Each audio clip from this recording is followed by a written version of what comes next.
Brakataya Hawashah, Brakataya Hawa, Brakataya Hawashah, Brakataya Hawa, Brakataya Hawashah, Call Halal Yahweh, Ba'ashem Yahushah, Ba'ashem Roha Hadash.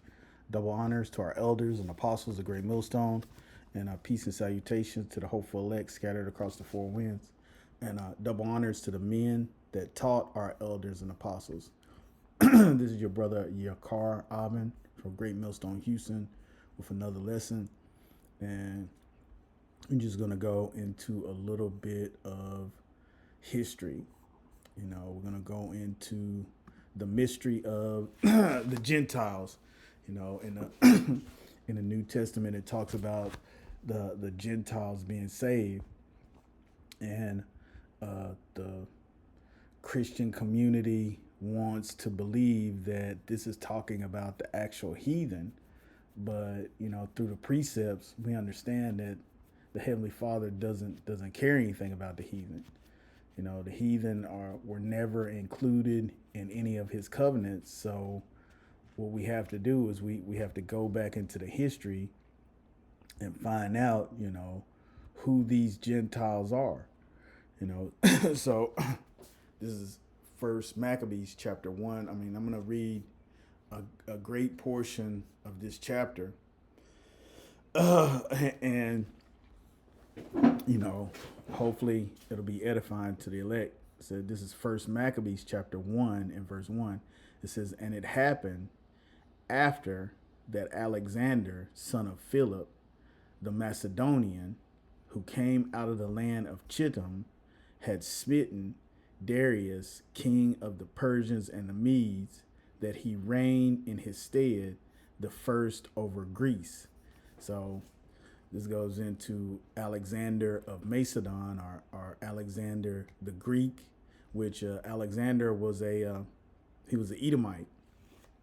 You have to do a lot of extensive looking, and when you ask the chat, it lies. The chat lies a lot. You got to kind of corner it, but Alexander was a Macedonian, and we can link that up to Haman. Haman was a Macedonian and an Agagite.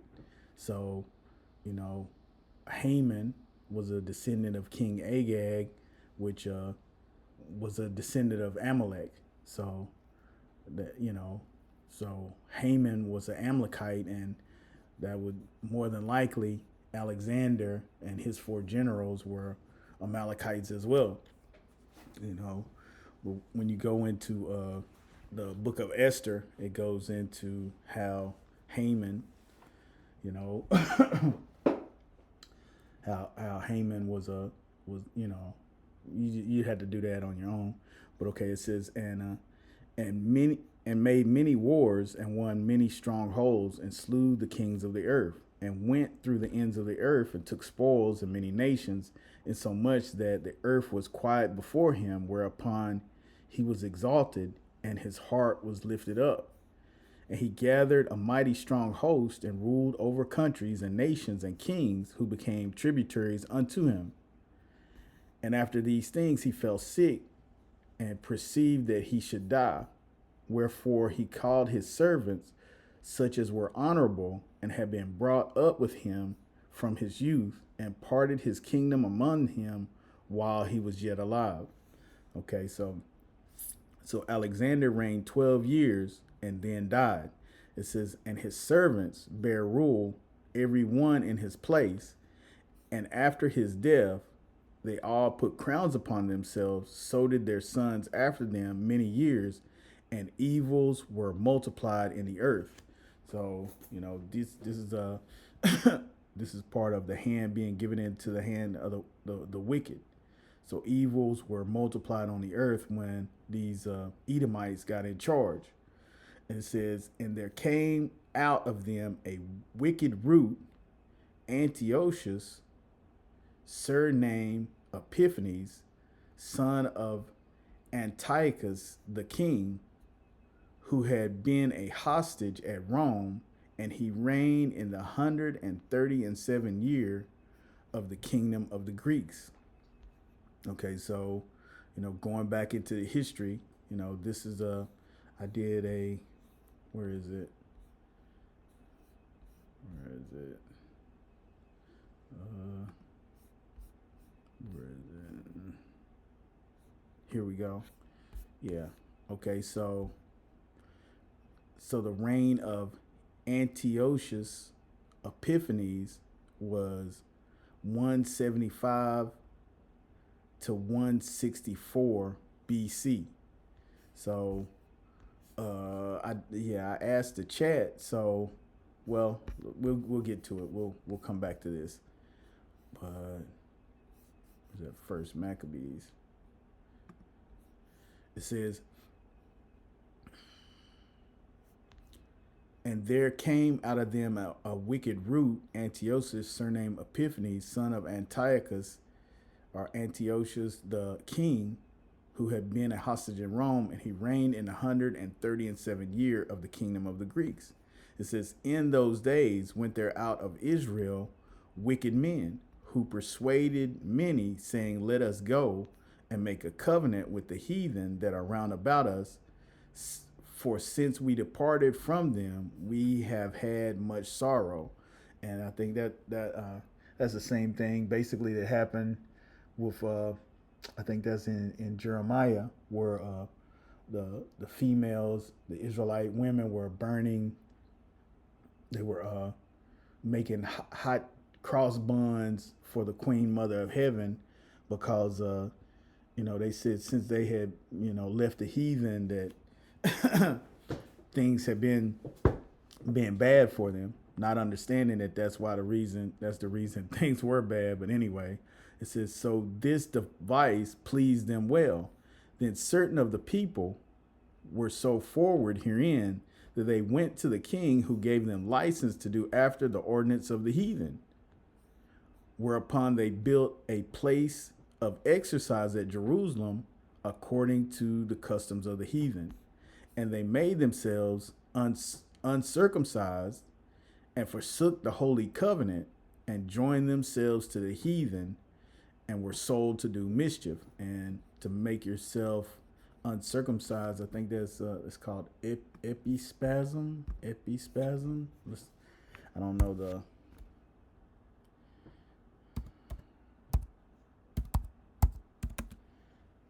epispasm meaning. Epispasm is an ancient surgical procedure used to reconstruct or lengthen the foreskin, effectively reversing a circumcision, derived from the Greek word meaning to draw the foreskin forward.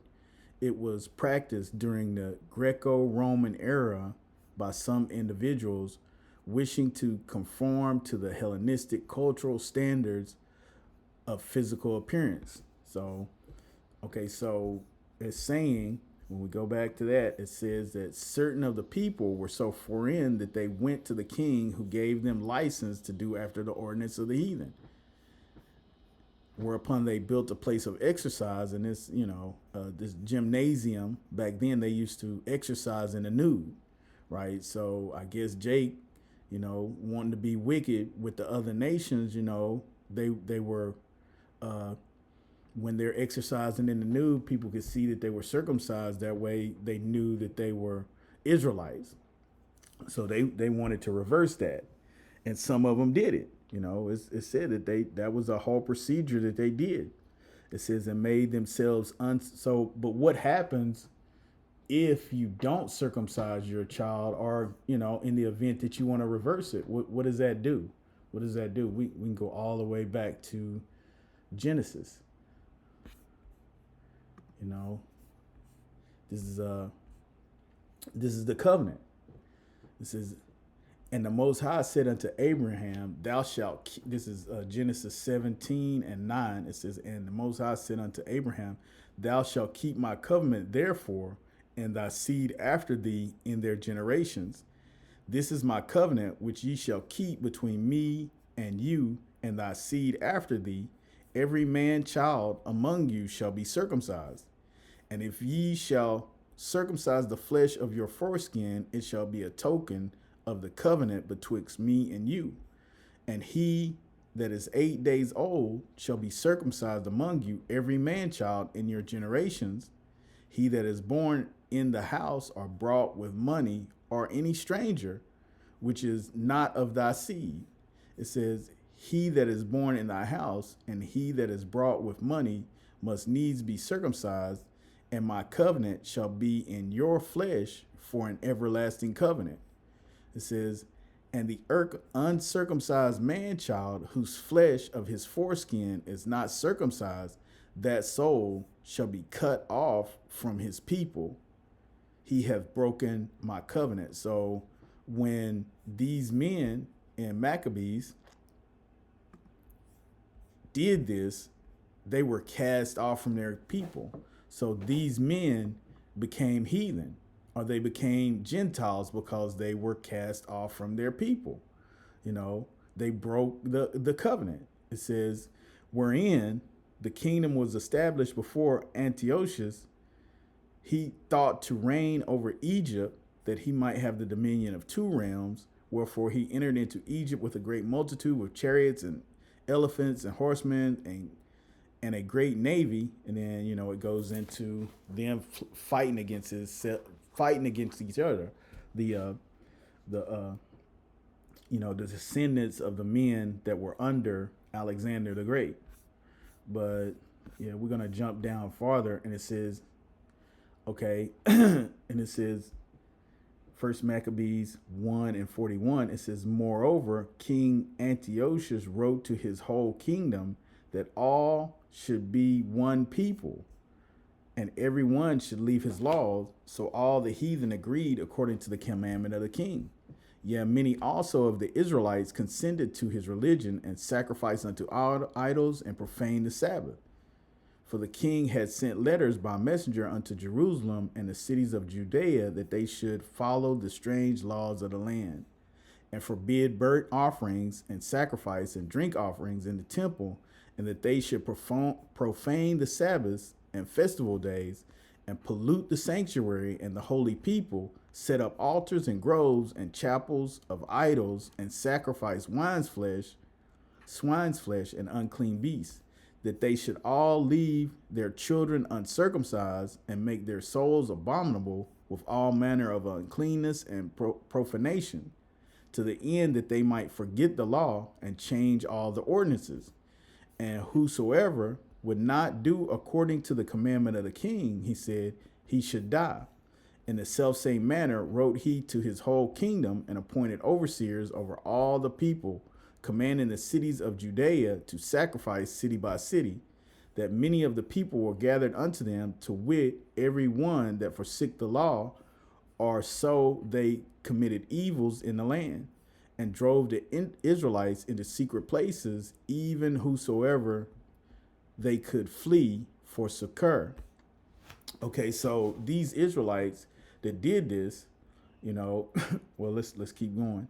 It says, now the 15th day of the month Caselu, in the 145 year, they set up the abomination of desolation upon the altar, and builded idol altars throughout the cities of Judea on every side, and burnt incense at the doors of their houses and in the streets. And when they had rent in pieces the book of the law which they found, they burnt them with fire.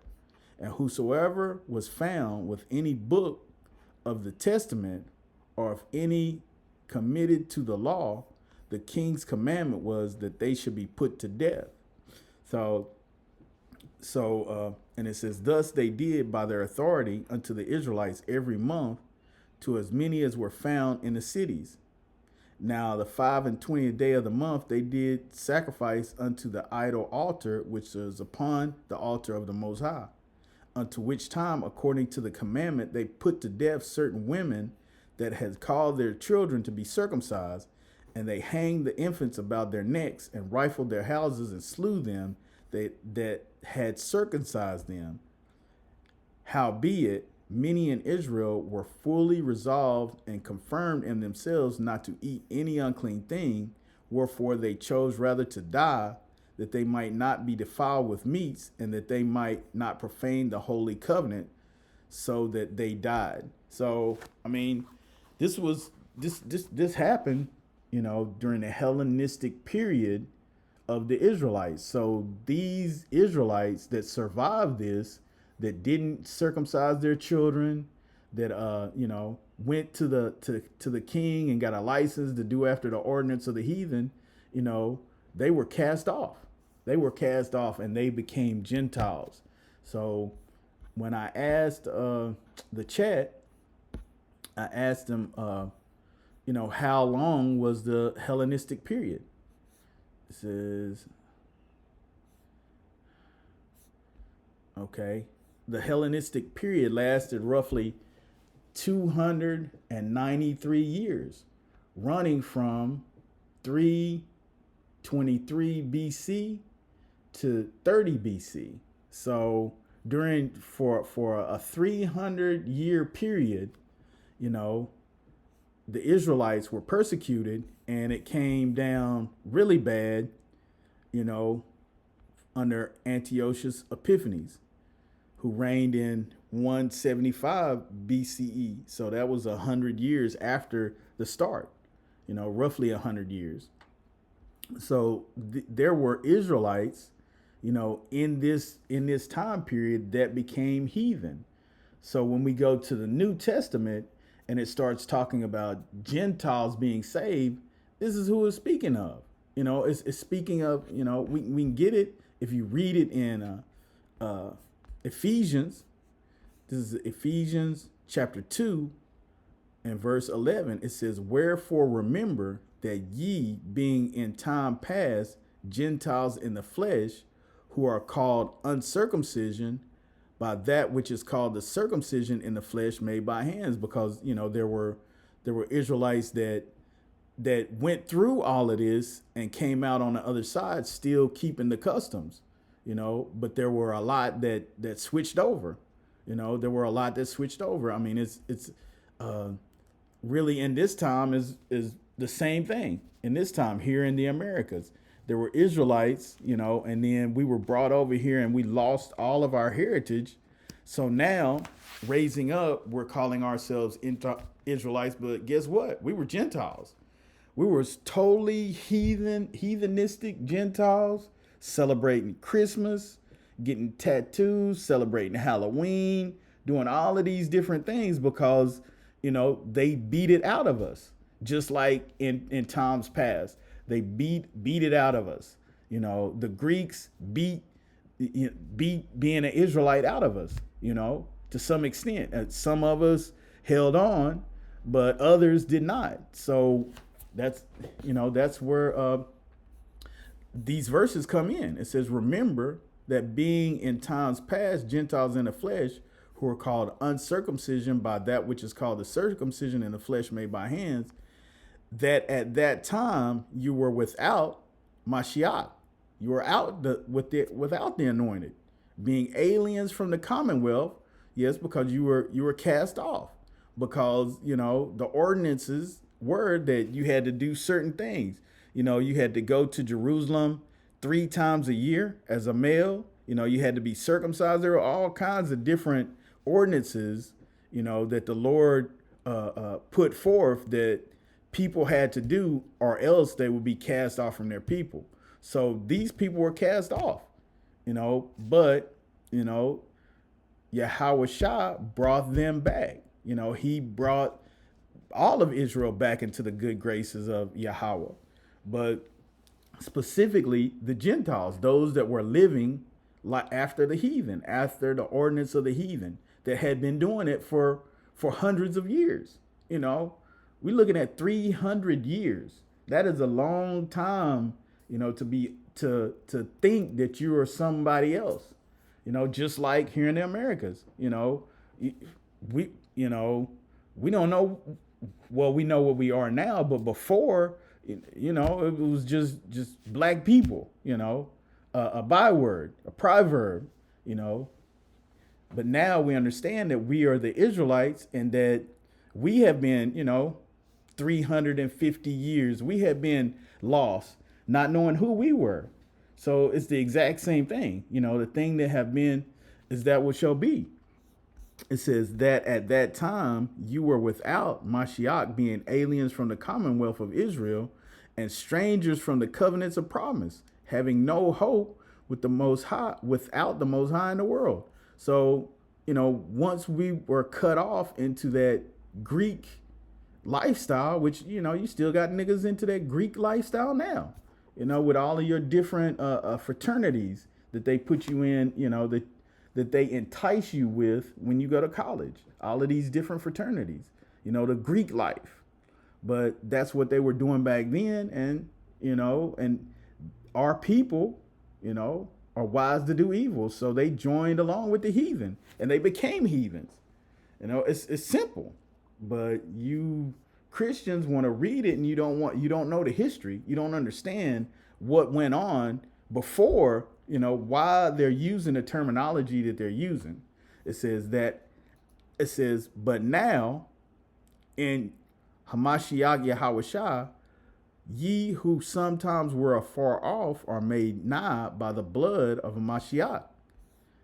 For he is our peace, who have made both one and have broken down the middle wall of partition between us. So, the Israelite foreigners, the ones that thought that they were heathens, now they were brought back into the fold under Yahushua, in belief in Yahushua, because they had forsaken the law, and the Heavenly Father had cast them off, but they were brought back, having abolished in his flesh the enmity, even the law of commandments contained in ordinances, for to make in himself of twain one new man, so making peace, that he might reconcile, bring back both unto the Most High in one body by the cross, having slain the enmity thereby, and came preaching peace to you which were afar off, and to them which were nigh.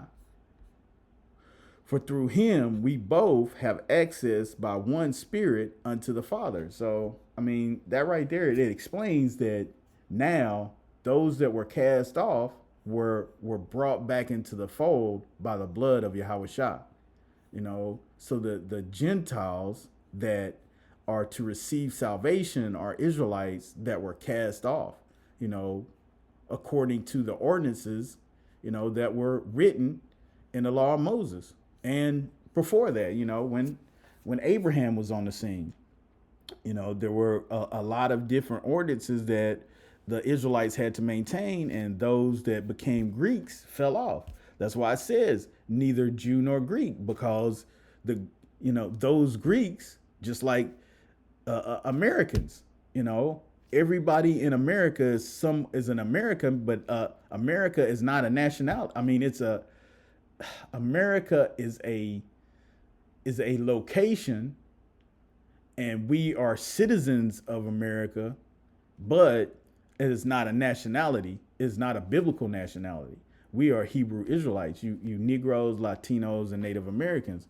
For the most part, there's a bunch of dark colored Negro featured Edomites.